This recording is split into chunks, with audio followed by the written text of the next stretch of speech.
Planning Committee on page 19.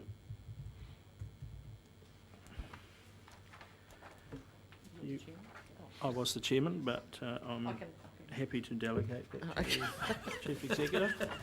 I wasn't allowed to do that. Thank you, Mr. Chairman. There were two decision-making items considered by the Regional Planning Committee, and one of those was around following the presentation on Manaake, the collective iwi management plan for the Heretaunga Hapu, and the resolution or the recommendation there is that the role of Manaake in the Heretaunga Ahuriri policy development process be acknowledged.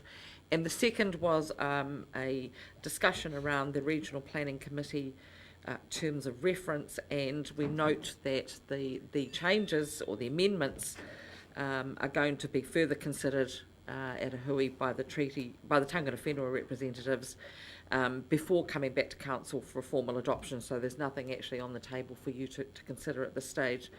And then the following, the three reports, which should be 5.1, 5.2 and 5.3, were considered at the Regional Planning Committee. Two of those were not received. So, you know, if there's any change required to the wording to reflect that, that's fine.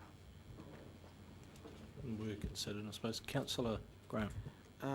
Mr. Chair, thank you. I would like to see a changing of the word. I think using the word considered is politically nice, when in fact two of the papers were rejected. Just for clarification, they weren't rejected, they were just not received. Not received. So there's no decision required of the committee on those papers, but if you choose not to receive them, then you choose not to receive them. Mr. Chair, with your indulgence, I would like to say two of the papers were not received.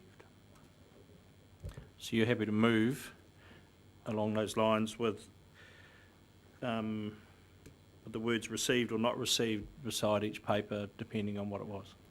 That's what I'll be happy with. Let's Wouldn't it be explore more correct, Mr. Chairman, to state that a resolution to receive the report was defeated?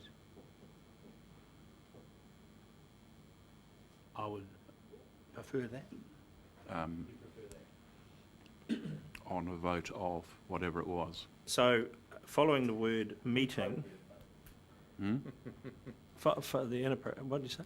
The yeah, hang on, we're getting out of shape here. So, following the word meeting, Councillor Graham, and you're moving, would you be happy in their reports 5 point whatever and 5 point whatever were not received? I would. Yeah, okay. So, remind me which two weren't received? The water quantity allocation policy and consenting processes, and I can't remember which the other one was. 5. Plan Change 5, yeah. So 5.1 and 5.3. 5.1 and 5.3 were not received. Yeah. Well, no, that wasn't your wording. was it? It's not Can I make really a suggestion, correct. Mr. I mean, Chairman, that- there was a resolution, and the resolution was defeated on the basis of, because of the 80% majority rule. That's actually not even true. One of them was defeated by a majority to not be received.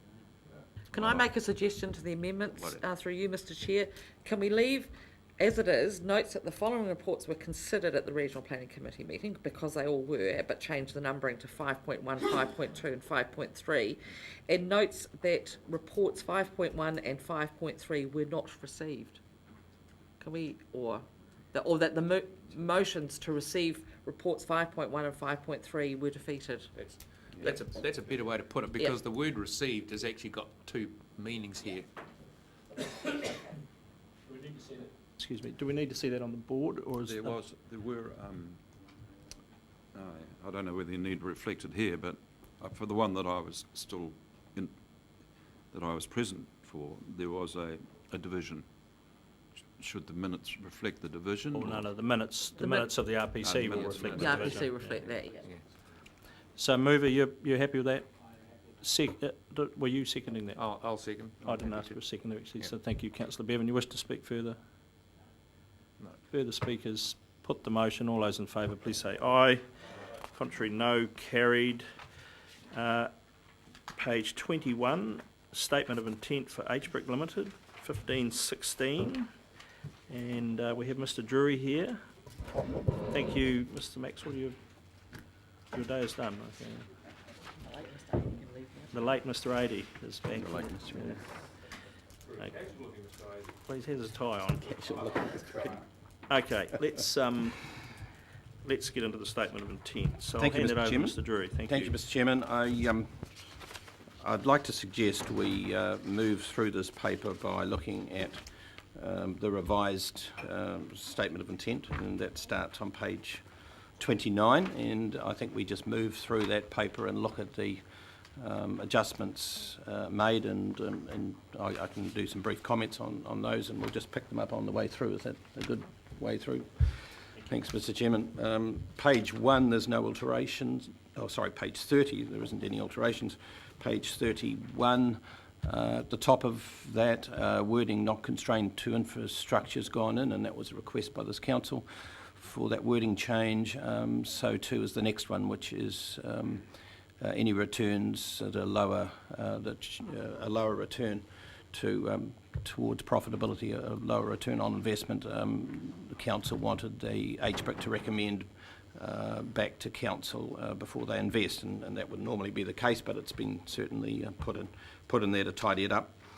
The bottom of page 31, the word ethically has been taken out, and the recommendation from HBRIC on a side letter is that I'm quite happy that we should consider what an ethical policy is, but in Dr. Pearce's letter, he refers to a typical, an example from industry, and it refers to or dubious business ethics. Is dubious business ethics any less vague than ethically? No. It's a circular discussion. consistently bad in However, district. Mr. Chairman, recognise that probably the best thing is for us to actually establish a policy and attach that policy to that. So, I'll abide by the suggestion that we defer it until such time. Okay, that's what's on there for now. The next page, which is page 32, on the top of the page there, there is included in there the ability for HBRIC to raise funds for investment up to the sum of 5% of their equity without recourse to council, which I put in the covering paper to this statement of intent that would enable in the order of up to 10 million in borrowings without coming back to council.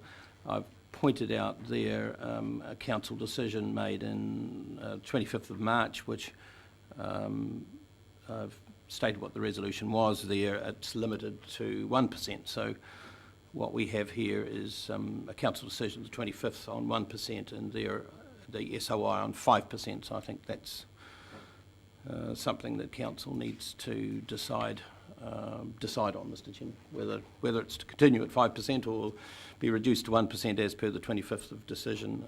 So that's a question mark to be resolved. Resolved now. Resolved now, yes, I would say, or we can come back to it at the end. Or, yeah, come back to it. Okay, Yeah, that's fine. sure. So that's one matter to be resolved. On page 33, there was a need for, or a request for clarification that any funding from this council to HBRIC for the Rio Taniwha investment is to attract a 6% return for council's LTP funding, and they have inserted that wording on page 33. They've also made another minor amendment there on C, where HBRIC Limited directors being satisfied of the projected rate of return on the investment. So that's just the word directors. Mr. Chairman, on those two, what's the linkage between the two? One seems to be saying that instructing a 6% return, and the one following it seems to be saying the return could be anything the directors are satisfied with. Yeah, my understanding there, Mr. Chairman, is that the first one, B, is refers to council's injection of cash to HBRIC for the Ruataniwha investment, and that's a 6% return. And as we know, in the initial years, that's funded from a special dividend from Napier Port. The next one, in my understanding there, is that when the directors look to invest in the company that will be setting up the Ruataniwha, they have got here that the directors need to be satisfied on the projected rate of return of that investment. Be the return. Well, no one knows what the return is, but I think we know that the return on the Ruataniwha is slow to start and picks up towards the end. So this language is saying, therefore, though, that no matter what the overall scheme return might be, the return on our 80 million is guaranteed to be 6? That's what this statement says to me, Councillor. Yeah. Question. I was just intrigued by the insertion of directors. It seemed to me to be purely semantics. I think it would be almost impossible to distinguish between the action of HBRIC and the action of the directors. To me, they are one and the same. HBRIC is its directors, and the directors are HBRIC. So I'm just curious as to why it was felt to be a need to put directors in there. If someone's making such a fine, distinctive point, what is the purpose of it? Through you, Mr. Chairman, I think that's covered in Dr. Pearce's covering letter on page 2 of his, which is page 26 of the agenda. It just says, the previous wording in item B is now item C, and the word directors has been inserted to more clearly distinguish between the items which are council's requirements, in other words, both A and B are, if you like, conditions precedent for council, and C, which is a requirement of the HBRIC Limited directors. So I think they just felt that the board of HBRIC felt that it just provided a clearer distinction. That's all. That doesn't wash with me either. I just can't see. I just can't see. I mean, I can see the words, but I just wonder what is the subtle difference in the meaning that they're driving at. I just say again, it would seem to me that HBRIC is the directors are HBRIC. And when we're talking about here in C, it talks about HBRIC Limited, not the council, HBRIC Limited. So we're not making a distinction there between the council. I read his comments and I thought that C is not making any clearer distinction between HBRIC and the regional council. I'm not opposed to it. Yeah. Seems to me there's something else here. You wouldn't make this change without having something else in mind. Mr. Chair, I've got several questions, but I'll leave, as we're rolling this one forward and discussing this, I'm quite interested in your response to Councillor Balford's inquiry about whether the 6% was guaranteed or not. It was never in my mind that it was guaranteed. I was always concerned about it, as you know, because we're going to have to amortise it over a period of time. So what is the period of time that you think you are going to get an amortised 6% return on this investment? Because you're not going to get it up front. No, there's a distinction. For funding, council puts into HBRIC for investment in the Ruataniwha. The 6% is stated in the decisions by council back in, I think it was 25th of June. It was resolved that any advances from council up to the 80 million would be covered by a 6% return. So that's where that has come from. But over what period of time? Well, the long-term plan has it right through the whole long-term plan as a 6% return for the integrity of that plan. Without wanting to put words in his mouth, I think what Councillor Graham is suggesting is that initially there will be a nil return while there's a build-up of uptake from the water available from the dam, and that the only reason why we're getting a 6% return is because the Port of Napier is being used as a vehicle for a top-up on our 80 million. The question I think Councillor Graham's looking for an answer to is how many years is that going to happen before this standalone investment actually delivers a 6% return to council? Okay, I can't answer that. I don't have the information to answer that.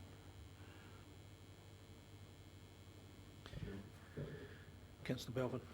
Further to Councillor Barker's question, it seems to me that what the issue that's being raised here in this wording is that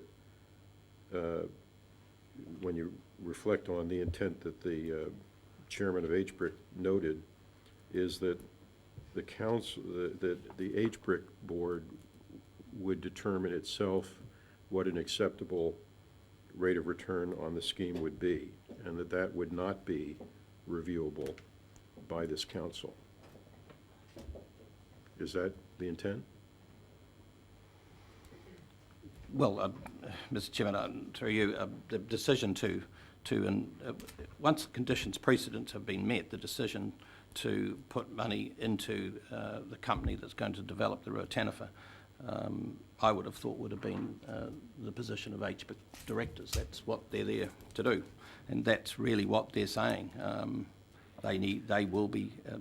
It'll be the directors of HBRIC that will be satisfied. It'll be their decision to be satisfied with the projected rate of return on that investment or any investment. And if, yeah, that's it. Chair, just one more thing. I'm actually comfortable with the wording there because in the terms of reference, we are saying, or we're agreeing with HBRIC that the yardstick for return on our investment is 6%. Then it's got the word and. So it's not or, it's and. So if the HBRIC directors want to be satisfied on some other criteria that they might set for themselves, that's fine. The point is that the criteria that we're agreeing to that they need to achieve is the 6%, regardless of what other criteria they might set as directors for themselves. Thank you. Continue. Cool. Mr. Okay, thank you, Mr. Chairman. Page 34, the next page, under board composition and fees, there's been clarification there of what council resolved on the 25th of March. So those words have been put in from the 25th of March resolution, which is for the director appointments the earlier of the 30th of June 2016, or 60 days post the financial close. So that's just been taken from the council decision, so that clarifies that position as requested by council. Page 35, down the bottom of page 35, there's been additional words put in there underneath the table, and assumes that further funding from council for investment is injected into HBRIC Limited via equity, so they're acknowledging that the remaining funding that they will require for the Ruataniwha, if it proceeds, will be by way of equity. Mr. Chair, Councillor Graham. I just have a couple of questions on 6, ratio to shareholders' funds to total assets. I'm just quite confused in this. It's a summary of the balance sheet, I guess, but I'm just quite confused. The shareholders' funds to total asset, is that debt equity ratio, is that 90%? Is that correct? Is that where it's got the percentage running across that in that graph? Well, my understanding there is that the shareholders' funds represent 90% of total assets, so the amount of so that's borrowing there is debt equity ratio is very little. So the debt, the total assets shareholders' funds is 202 million. So that includes the port. Would have to include the port. It does. Yeah. So I thought the port had more. That's 12. The net debt at 12 million. I thought the port had quite a lot more debt than that on its own. No, this is the parent company. Table 1 is the parent company. Remember last time we got Heath Caldwell in to take us through these. Yeah, I know it's the. Councillor. I know it is the consolidated balance sheet. This is the parent one. Yeah, the parent company. But shouldn't it reflect the port debt as well in there? No, not on the parent. Well, you're reflecting the assets. No, the parent takes in the the value, the valuation of the port in HBRIC's books, and that is currently 177.5 million. So that's the net value of the port that's in there, the 200 mil. It's the assessed market value of the port. Ah, Yeah, so it's assessed. and we're currently getting that revalued, so there will be a So change it's not in the that. net tangible. Which is the total value less the debt of No, the port. no, Well, no, no, it's no, the it's estimated the- it's the value. assessed Estimated market value. So it's not the net tangible No, value. no, it's not taking the port accounts and putting it in. It is the valuation of the Yeah. port for the shareholder. Yeah, I'm not very happy with that, for a start, that's, I want to register that. So the 12 million then is money that we have advanced to HBRIC, which they're going to capitalise. Is that correct? That's the money we've advanced to date, or estimated up to which they're date gonna for the capitalise. Rotanafa. So that's why we've got zero debt in the following year, Because it comes into equity, and that's the because they're statement. capitalising it. Yeah, that's the statement below, is injected into HBRIC via equity, Okay, at least I understand. classified as equity. Thank you. Continue. Okay, Mr. Drew. we now move on to page 36. Page 36, halfway down, distributions to shareholders. That distribution has been adjusted from, it was previously 8.58, and now it's 7.56. And the chairman of HBRIC has set out in his letter that the figure he has put in here is the net profit after tax, the estimated net profit after tax for the 15-16 year, and that's 7.56. The difference basically between the 7.56 and the 8.58 is a figure of 937,000, which referred to additional funding required to give council 6% return on the investment they put into the Rotanafa, over and above the special dividend Napier Port was putting in for that purpose during the 15-16 year. Okay, so Napier Port have advised in February 2013 that they were able to put in 1.1 million of special dividend for the purpose of providing a return of 6% on cash injections for the Rotanafa. The draft long-term plan, which was based on cash flows available at that time, had a difference of 937,000, which we categorised as a dividend required from HBRIC, and that had to be determined how that was going to be made up, and that would have been done later. However, now that the Rotanafa decision or the point where we'll know whether it's going to go forward is moved out towards February 16, then we've asked for revised cash flows. The cash flows, of course, have gone out considerably. If cash flows go out considerably, then HBRIC won't be needing to pay a 6% return until much later on those funding. And at the moment, the revised LTP will show that figure to be in the order of 300,000 if those cash flows are as estimated. That 300,000 hasn't been added to this dividend. It's a moot point whether it is or it isn't. I think part of the problem is the 300,000 is an estimate. It won't be 300,000 at the end, and if anything, it'll probably, with the way the Rotanafa is moving out and out, it'll probably be less than 300,000. The funding of that 300,000 isn't such a big issue as it has been, as the gap has been over the last 12 months. If you recall, the gap started at 2.7 million, then moved to 937 in the draft LTP, and has moved down to 300,000 estimated for the final LTP. So that 300,000 is not included in there. However, we have just talked about HBRIC indicating or stating that 6% return would be paid on all cash advances. So that's the principle. Later on, when we know what the cash flows are and financial close, we will know what that gap is, if any, and then council and HBRIC need to have a discussion